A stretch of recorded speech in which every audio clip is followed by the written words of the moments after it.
Hello friends, today we will study Article 18 of Part 3rd of our Indian Constitution, that is abolition of titles. So let us start this video, and before starting this video, if the video quality of this video is not good, then please increase the video quality up to 240 or 360. So let us start this video. Article 18 abolishes titles and make 4 provision in that regard. Abolition 18 जो है कि friends वो abolition और एबॉलिशेस title यानी कि title को वो ख़त्म करती है, और उसके लिए उसने 4 प्रोविज़न जो है कि इसके रिगार्ड में दिया हुआ है. एक्चुअली मैंने एबॉलिशन ऑफ टाइटल्स को जो है कि आपको शॉर्ट में भी बताया हुआ है अपने quick revision of fundamental rights के वीडियो में, तो आप यदि चाहें तो आप पिछला वीडियो भी हमारा चेक कर सकते हैं. सो ये 4 प्रोविज़न क्या क्या है, ले चलिए हम लोग देखते हैं एक एक करके. It prohibits the state from conferring any title except military or academic distinctions on anybody, whether a citizen or a foreigner. ये जो है कि फ्रेंड्स प्रोहिबिट करता है स्टेट को.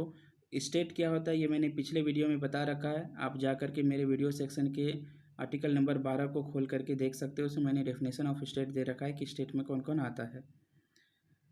ये स्टेट को जो है कि किसी भी प्रकार का टाइटल देने से रोकती है, या स्टेट किसी भी व्यक्ति विशेष को या किसी भी सिटीज़न या फिर फॉरेनर या कोई भी हो उसको जो है कि किसी भी प्रकार का टाइटल नहीं दे सकती है, एक्सेप्ट मिलिट्री और एकेडमिक डिस्टिंक्शन. यानी कि आपको जो है कि मिलिट्री का जो टाइटल है वो दिया जा सकता है, या किसी भी प्रकार का एकेडमिक डिस्टिंक्शन है वो दिया जा सकता है. जैसे आप टॉपर हो जाते हो या किसी भी चीज़ को, तो वो आपको मिल सकता है. जैसे आप डॉक्टरेट की डिग्री ले लेते हो तो आपको डॉक्टर बोला जाएगा. आप पीएचडी कर लेते हो तो आपको मास्टर ऑफ फिलोसफी या आपका टाइटल बन जाएगा, तो ये आपको एकेडमिक हो जाता है, तो ये आपको दिया जा सकता है. लेकिन इसके अलावा कुछ भी नहीं दिया जा सकता है. It prohibits a citizen of India from accepting any title from any foreign state. जैसा कि मैंने आपको अपने एक पिछले वीडियो में भी बताया होगा कि ये किसी भी व्यक्ति को, जैसे आपको जो है कि अगर मान के चलो आपका नाम मोहन है और आपको जो है कि ब्रिटिश गवर्नमेंट कोई एक टाइटल देती है, जैसे कि लेजेंड मोहन आपके नाम के आगे देती है कि भाई लेजेंड है ये मोहन, तो आप उसे एक्सेप्ट नहीं कर सकते किसी भी फॉरेन स्टेट से. A foreigner holding any office of profit और trust under the state can not accept any title from any foreign state without the consent of president. इसका मतलब है फ्रेंड्स कि कोई भी फॉरेनर है, यदि वो इंडिया के अंदर में जो है कि कोई भी ऑफिस ऑफ प्रॉफिट या फिर किसी भी तरह का कोई ट्रस्ट का अगर वो मैनेज कर रहा है, तो वो स्टेट जो है कि अगर कोई भी फॉरेनर हो, आप ध्यान से सुनिएगा, ये थोड़ा सा कंफ्यूजिंग हो सकता है आपके लिए. यदि कोई भी फॉरेनर है और वो इंडिया में इंडियन स्टेट्स के अंदर में, स्टेट्स मतलब बिहार यूपी नहीं, जो स्टेट्स मैंने आर्टिकल 12 में बता रखा है वो स्टेट्स के अंदर में यदि कोई भी ऑफिस ऑफ प्रॉफिट होल्ड करता है या फिर ट्रस्ट होल्ड करता है, तो वैसे केस में वो किसी भी प्रकार का फॉरेन स्टेट के द्वारा दिया गया टाइटल को एक्सेप्ट नहीं कर सकता है, बेशक वो खुद फॉरेनर क्यों ना हो, बेशक वो खुद उस देश का आदमी क्यों ना हो. बिना जो है कि हमारे प्रेसिडेंट के कंसेंट के वो अपने देश का भी टाइटल को एक्सेप्ट नहीं कर सकता है, चूँकि उसका ऑफिस ऑफ प्रॉफिट हमारे कंट्री में है, उसका जो है कि ट्रस्ट हमारे कंट्री में है, हमारे स्टेट के अंदर में आता है. अगर हम लोग चौथा प्रोविज़न की बात करें तो चौथा प्रोविज़न बोलता है, नो सिटीजन और foreigner holding any office of profit और trust under the state is to accept any present emolument और ऑफिस फ्रॉम और under any foreign state without the consent of president. कहने का मतलब है फ्रेंड्स कि कोई भी सिटीजन हो या फॉरेनर हो, वो किसी भी प्रकार का अगर ऑफिस ऑफ प्रॉफिट होल्ड कर रहा है या ट्रस्ट होल्ड कर रहा है हमारे स्टेट के अंदर में, ध्यान से सुनिएगा, यदि कोई भी सिटीजन हो, इंडियन सिटीजन या फॉरेनर, अगर वो किसी भी ऑफिस ऑफ प्रॉफिट को या ट्रस्ट को हमारे स्टेट के अंदर में होल्ड कर रहा है, तो उसे परमिशन नहीं दिया जा सकता है कि वो किसी भी प्रकार का प्रेजेंट यानी कि गिफ्ट, एमोलमेंट या फिर किसी भी प्रकार का ऑफिस किसी अदर फॉरेन स्टेट के द्वारा एक्सेप्ट नहीं कर सकता. यदि कोई फॉरेन स्टेट उन्हें कोई प्रेजेंट गिफ्ट करती है या फिर कोई फॉरेन स्टेट उन्हें जो है कि किसी भी प्रकार का ऑफिस देती है, तो बिना वो हमारे प्रेसिडेंट के कंसेंट के उसे एक्सेप्ट नहीं कर सकता है, बेशक वो चाहे उस कंट्री का सिटीजन ही क्यों ना हो.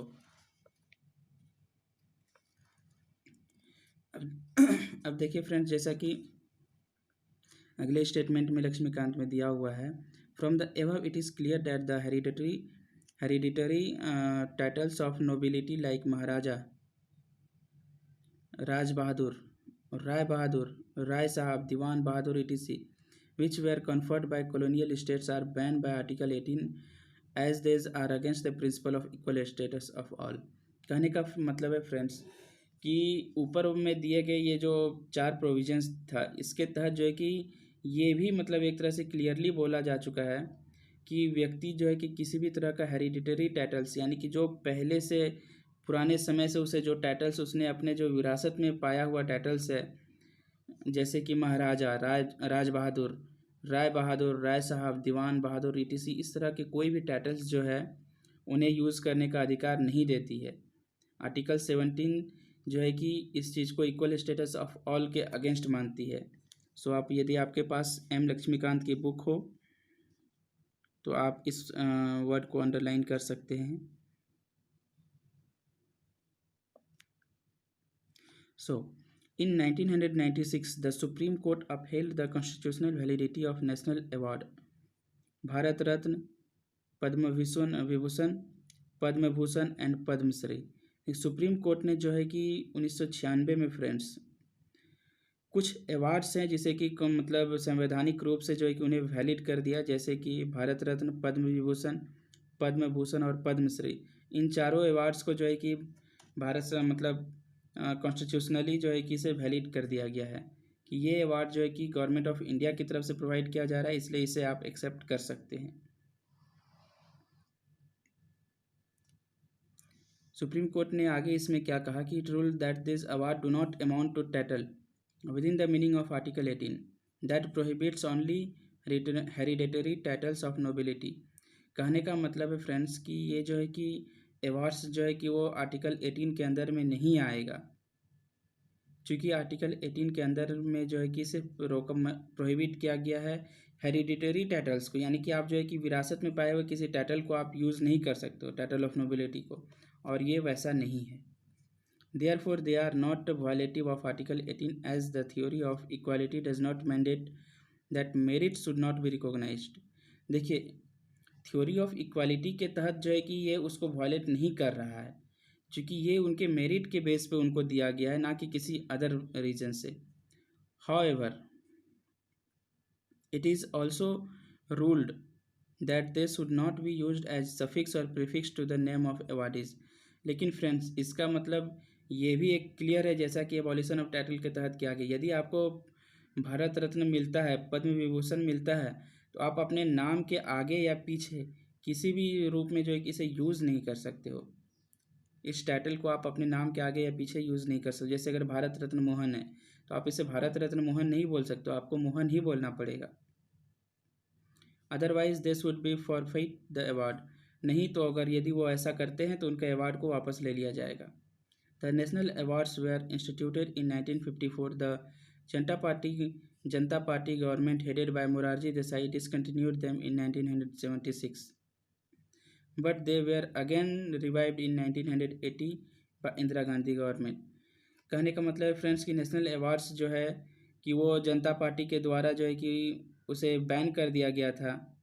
जो नेशनल अवार्ड कहने का मतलब फ्रेंड्स ध्यान से सुनिएगा, जो नेशनल अवार्ड्स 1954 में शुरू हुआ था वो जनता पार्टी गवर्नमेंट के मोरारजी देसाई था उस समय, मोरारजी देसाई जी थे उस समय, तो उनके द्वारा जो है कि इसे डिसकंटिन्यू कर दिया गया 1977 में।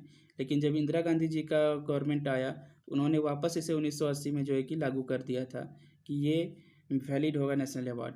सो आई होप ये एवोल्यूशन ऑफ टाइटल्स जो है कि आपका क्लियर हो गया होगा। ये मैंने आपको एम लक्ष्मीकांत के बुक से बताया है।